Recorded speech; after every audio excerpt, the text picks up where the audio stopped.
Salut à tous et bienvenue dans une nouvelle vidéo Sino-France. Aujourd'hui, je vais répondre à une question qui m'a été posée concernant la guerre en Ukraine avec la Russie et comment les Chinois suivent l'information, comment les Chinois ont accès à l'information et comment ce qu'ils en pensent en fait, voilà, tout simplement.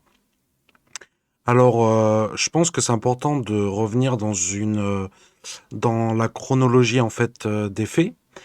Quand ça a commencé, donc il y a environ un mois, je peux vous dire que les Chinois étaient très inquiets, car personne n'aime la guerre, tout le monde a peur en fait de la guerre. Il y avait aussi un sentiment quand même de fierté, parce que vous savez que les Chinois sont très très nationalistes. Euh, et en fait, la fierté par rapport à leurs amis russes qui se battent face à l'OTAN, en fait. Voilà, tout simplement. Donc, du côté chinois, ils savent très bien, ils connaissent très bien la situation, ils savent que c'est l'OTAN qui s'est étendue à plus de 6 reprises vers l'Est, vers la Russie, que les Russes ont euh, à chaque fois essayé de signaler leur inquiétude, etc. Non, ne faites pas ça. On se souvient des accords de Khrouchtchev avec les Américains, comme quoi voilà, tout ça, ça a été rompu par l'OTAN. Voilà. Par contre, au début, c'est vrai qu'il y avait quand même de l'inquiétude mêlée à ce sentiment de fierté. Et ensuite, voilà, donc maintenant on est fin mars fin mars, début avril bientôt. Comme en France, en fait, voilà, ça fait déjà un moment que ça a commencé, donc un mois à peu près de conflit. Et je pense que c'est dans la nature humaine, en fait, un petit peu, voilà, surtout quand ça nous concerne pas, quand ça nous touche pas, on prend nos distances, on s'y intéresse moins. On pense aux choses de la vie immédiate, notamment le travail, voilà, les enfants, la famille, si on a des enfants. Tout ça, ça prend très vite le dessus quand on ne subit pas la guerre nous-mêmes directement. Voilà. Il faut aussi noter que par rapport à l'Occident, il y a énormément moins de propagande pro-ukrainienne ici. Voilà, je dirais même que c'est inexistant. Je dirais aussi que il n'y a pas non plus de propagande pro-Russie en fait. Voilà, donc ça n'existe pas ici en Chine.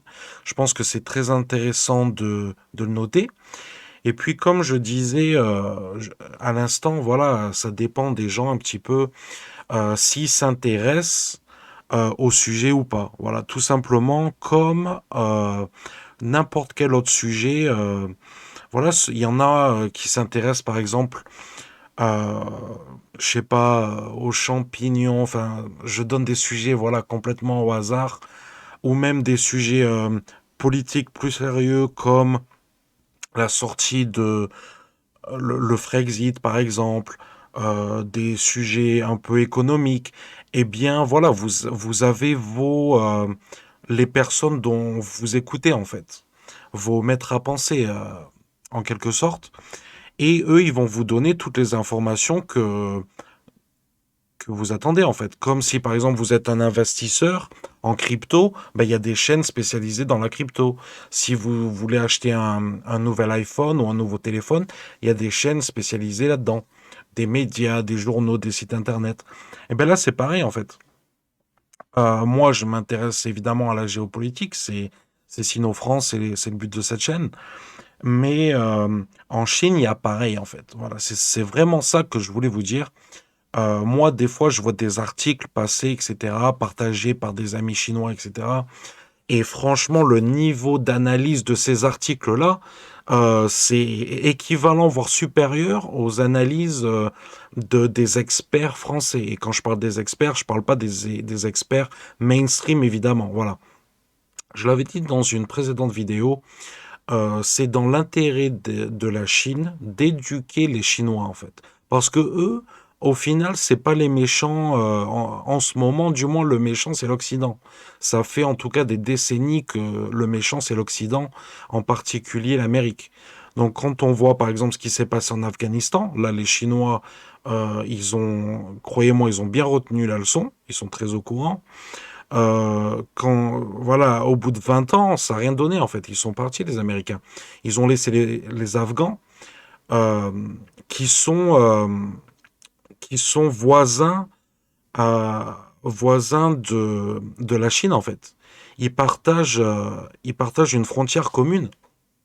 Et ça, c'est vraiment quelque chose que les gens oublient, qu'ils partagent une frontière avec la Chine, en fait. Donc, c'est vraiment un petit corridor. Je crois que ça fait 12 kilomètres, mais ça compte quand même. Voilà. Donc, c'est des voisins immédiats. Donc, la Chine est bien plus concernée par l'Afghanistan que les Américains, quand on parle d'un point de vue strictement géographique. Et puis aussi l'ouest de la Chine qui comporte énormément de musulmans avec les Ouïghours notamment. Donc tout ça, ça fait partie de l'histoire chinoise, en fait. Et ça fait des centaines et des centaines d'années, voire des millénaires, que ces populations sont là en Chine. Donc là, on parle de dynamiques complètement différentes que nous, on ne connaît même pas, en fait. Voilà, tout simplement. Et donc voilà, au niveau de l'information, ça dépend surtout des individus, comme, comme souvent, de partout dans le monde, hein, en fait. Et voilà, tout ce qui est mainstream en Chine, c'est comme chez nous, en fait. Ils se contentent de proposer voilà, des analyses, euh, des news du gouvernement. Donc c'est souvent des petits clips d'une ou deux minutes, des déclarations en fait, la déclaration du ministre des Affaires étrangères, peut-être du président. Voilà, mais ça va pas bien loin en fait. Il y a pas des il y a des émissions, mais comme je vous l'ai dit, c'est pas mainstream en fait. Le côté mainstream, ça va être assez limité. Ils vont pas pousser dans les analyses.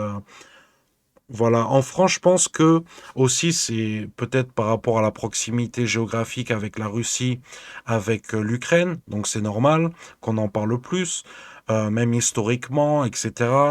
Il y a la dépendance au gaz aussi avec bon l'Union européenne, l'OTAN. Ben l'OTAN c'est nous, hein, c'est pas les Chinois. Donc encore une fois, les Chinois sont beaucoup plus distants.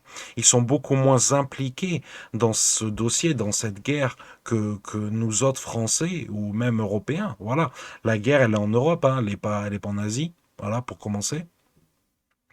Et puis bon, après j'ai fait d'autres vidéos aussi sur la proximité avec la Russie et la Chine. Donc évidemment, je vais en reparler maintenant. Donc oui, c'est des partenaires évidemment vraiment leur partenariat est vraiment poussé, que ce soit au niveau de l'armée et surtout économique avec le gaz. Ils ont besoin, les Chinois ont besoin du gaz russe, du pétrole russe.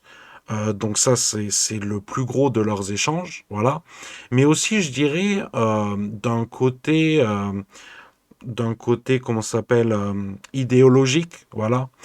Bien sûr que la Chine est communiste, en tout cas officiellement, sur le papier. Dans la réalité des faits,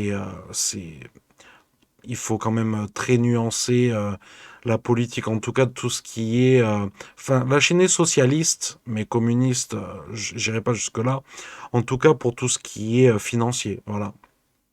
Enfin bref, ça c'est un autre sujet vraiment énorme. Donc, pourquoi pas faire une autre vidéo là-dessus, sur le système financier chinois, même si j'ai déjà effleuré le sujet avant.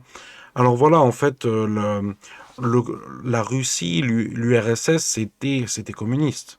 Donc déjà, il y a cette proximité-là, idéologique. Les Russes ont aidé le Parti communiste chinois à se développer au début.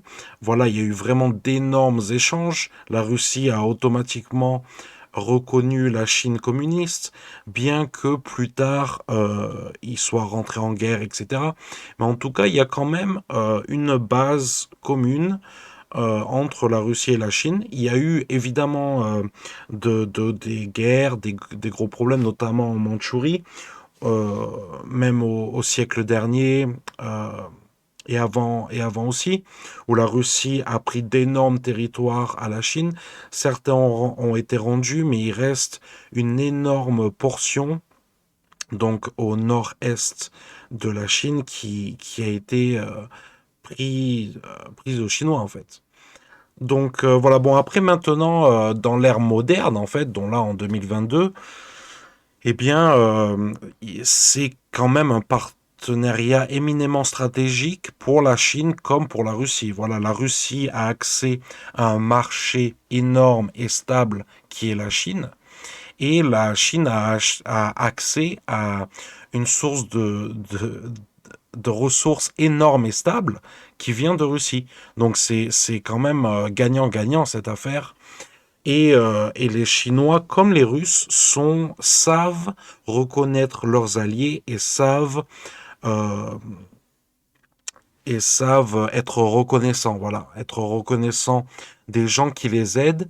Et là, en ce moment, vu que même c'est une relation, c'est humain en fait. Quand quelqu'un t'aide, quand quelqu'un te supporte, ben, tu vas faire des gestes, évidemment. Et là, entre pays, ben, on a aussi le système bancaire chinois que les Russes veulent développer aussi pour essayer d'échapper au système SWIFT, etc.